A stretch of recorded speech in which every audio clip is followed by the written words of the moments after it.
Assalamualaikum warahmatullahi wabarakatuh. Selamat pagi, siang, sore, malam untuk teman-teman semuanya. Saya Anggi Silastri dari jurusan Tadris Bahasa Indonesia kelas B IAIN Syekh Nurjati Cirebon. Tujuan dibuatnya video ini adalah untuk memenuhi tugas ujian akhir mata kuliah berbicara formal yang diampu oleh Bapak Tato Nuryanto yang saya hormati. Halo semuanya, apa kabar? Semoga kalian dalam keadaan sehat selalu dan jangan lupa untuk tersenyum hari ini. Di sini aku Anggi Sulastri. Kalian bisa memanggil aku Anggi. Pada video ini aku akan bercerita mengenai satu topik yang cukup menarik perhatian aku akhir-akhir ini, yaitu mengenai mental health. Mungkin bagi sebagian orang pasti terdengar asing ya istilah ini, jadi mari kita sederhanakan saja. Mental health ini adalah kesehatan mental. Jadi mental health ini sama saja dengan kesehatan mental. Sebelum itu aku akan membahas dulu secara sederhana apa sih mental health ini. Sebagai seorang manusia, kita pasti juga menjaga kesehatan badan kita.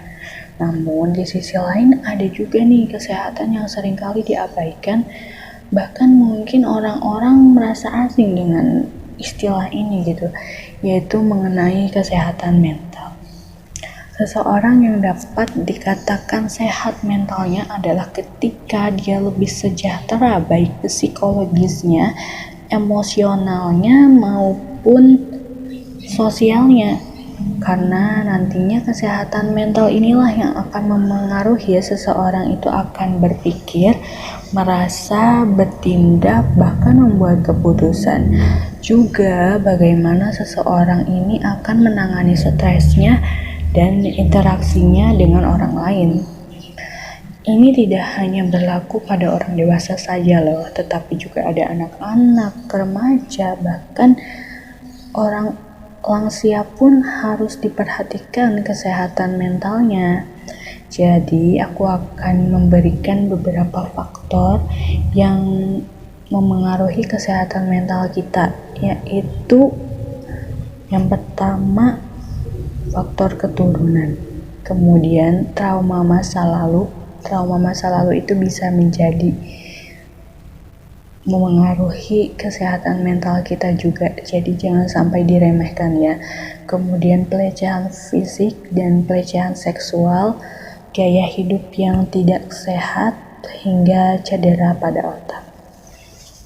Dikutip dari alodokter.com, penyakit mental ini ternyata dibagi menjadi dua loh, yaitu psikotik dan non-psikotik. Di sini aku akan menjelaskan saja secara sederhana apa sih psikotik dan non-psikotik.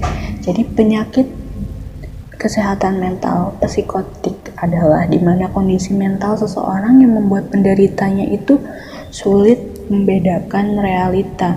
Mereka akan cenderung mengalami halusinasi seperti melihat atau mendengar sesuatu yang sebenarnya itu tidak ada. Bahkan penderita psikotik ini kerap kali meyakini hal yang sebenarnya tidak benar atau hanya delusi semata.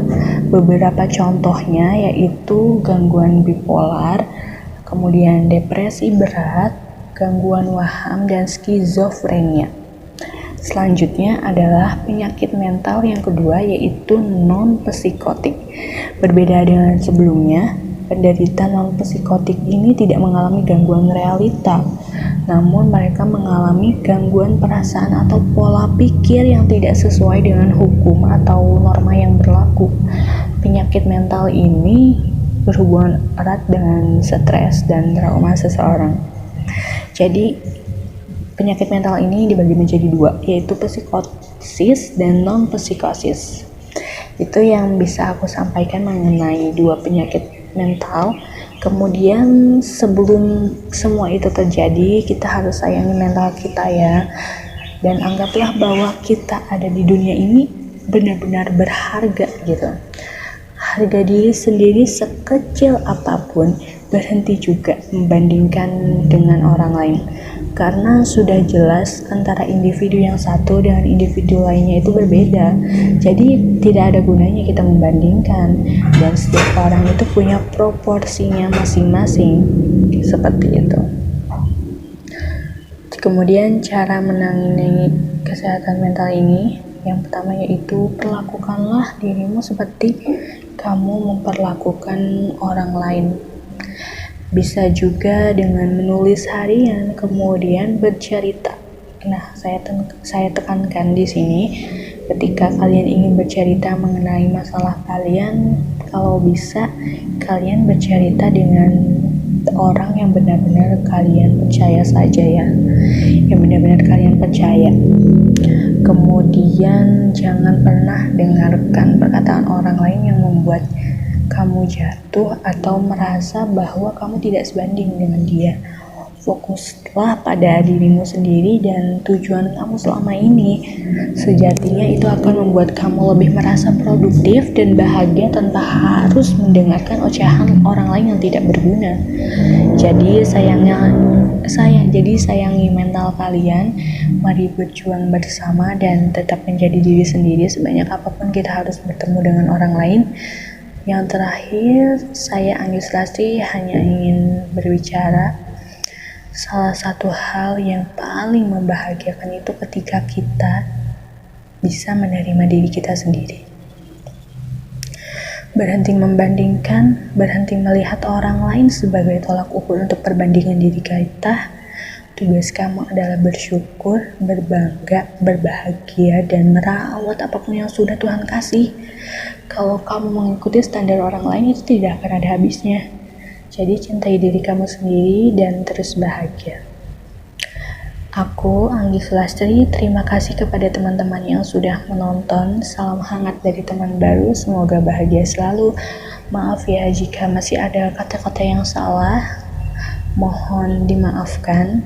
Aku Anggis Lastri pamit undur diri. Wassalamualaikum warahmatullahi wabarakatuh.